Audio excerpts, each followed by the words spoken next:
This is part 4 in an ongoing series on the death of Refugio Rodriguez. If you haven't listened to parts 1 through 3, I'd recommend doing that first. You can find them by scrolling through the Vault podcast feed. Before we begin, I want to note that this episode contains disturbing descriptions of both strangulations and hangings. Please take care while listening.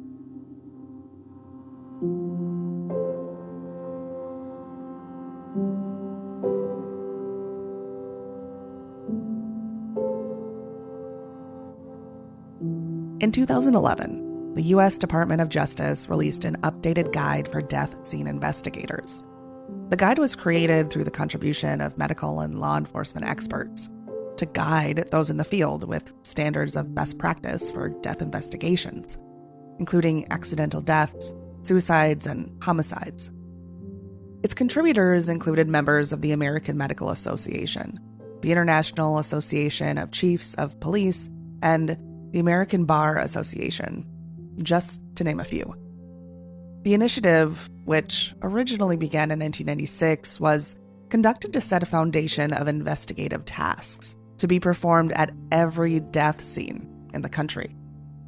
Gene Atkins, a former Colorado Republican representative, wrote this in the guide's introduction. Few things in our democracy are as important as ensuring that citizens have confidence in their institutions in a crisis. For many individuals, the death of a loved one is just such a crisis. Ensuring that the proper steps and procedures are taken at the scene of the death to reassure family members that the death was a natural one, a suicide, or a homicide is a key element in maintaining citizen confidence in local officials. How local death investigators do their job is crucial to family members who are mourning a loss today and who may be seeking justice tomorrow.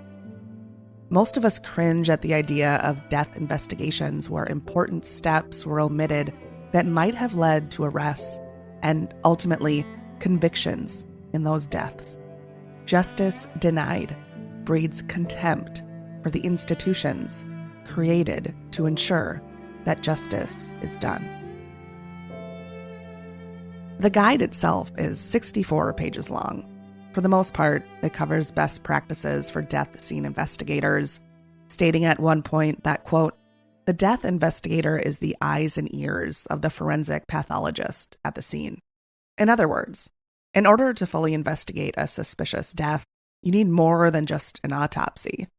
You need law enforcement to conduct a thorough investigation to determine exactly what happened, to determine what led to the death.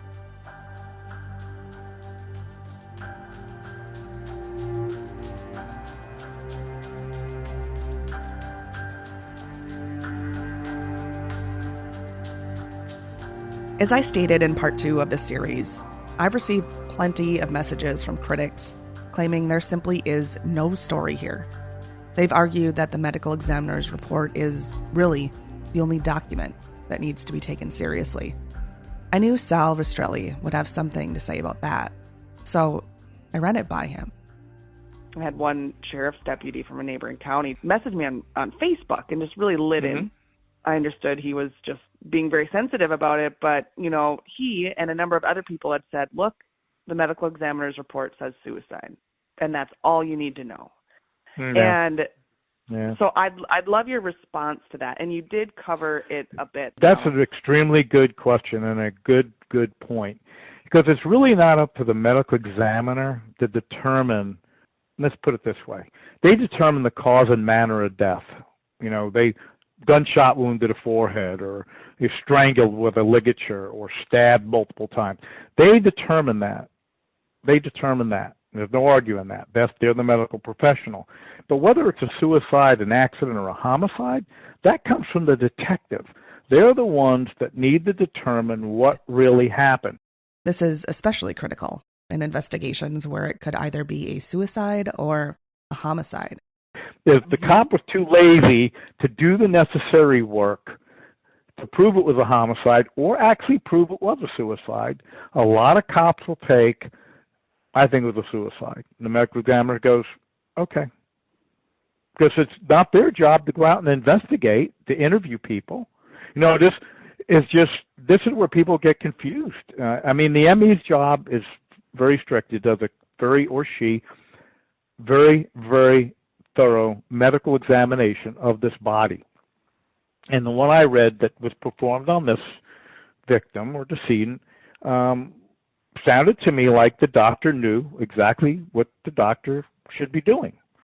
The medical examiner's report in this case does not indicate any errors on behalf of the physician. Yet, the medical examination alone cannot determine a suicide. But as far as how the person wound up hung by this tree is the job of the detective, not the medical examiner. So making the worst case scenario would have been if this, or actually would have been a better case scenario would have been the detective goes, I'm not sure what happened. Then the medical examiner could have closed this case as undetermined, which means that the case is still open and that the cops have to do more work. The medical examiner's report noted there were no defensive wounds on Refugio's body. That, on its own, is still not enough to determine a suicide. When you read that, you're led to believe that, okay, he didn't have to fight anybody off. Well, there's a lot of other reasons why someone wouldn't fight somebody off that wanted to wrap a hose around their neck and strangle them. You would think there would be a natural result of survival, but there are cases where people are so afraid and so petrified they're frozen. A gun to the head, with maybe the additional threats to life and limb or a loved one, would basically cause a person to just freeze up and just let anybody do what they want to them. Without a thorough investigation, scenarios like that aren't able to be considered. The medical examiner's report also included mention of a white material consistent with paint on Refugio's face, neck, forearms, and hands. There was no mention of this in the police report, which means scrapings were never sent to the lab.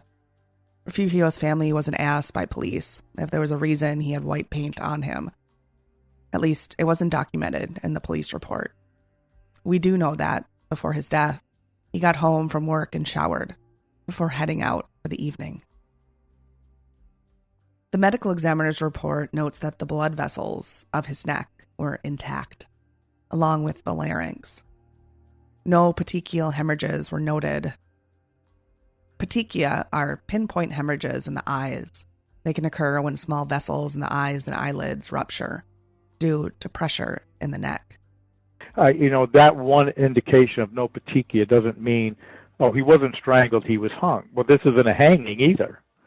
The sense that the body's found not suspended off the ground at all, to basically kneeling or sitting based on whatever report you want to read, they're on the ground. So they're not really hanging.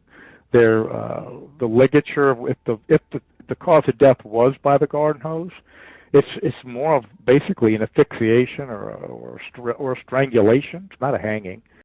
The same goes with damage to the hyoid bone.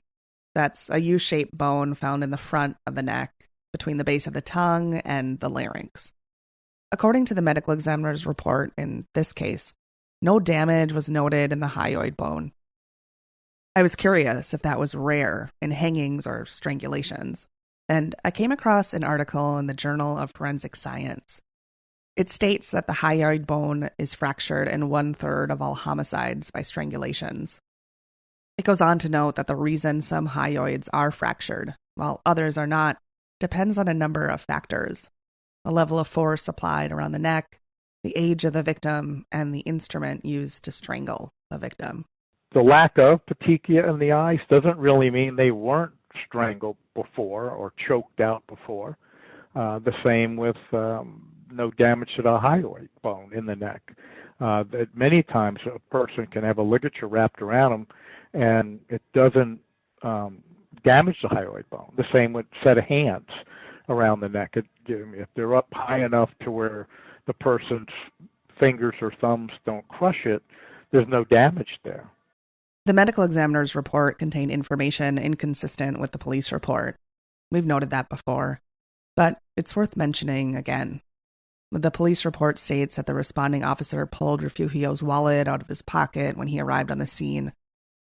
The medical examiner's final summary states that his wallet, among other belongings, were found nearby.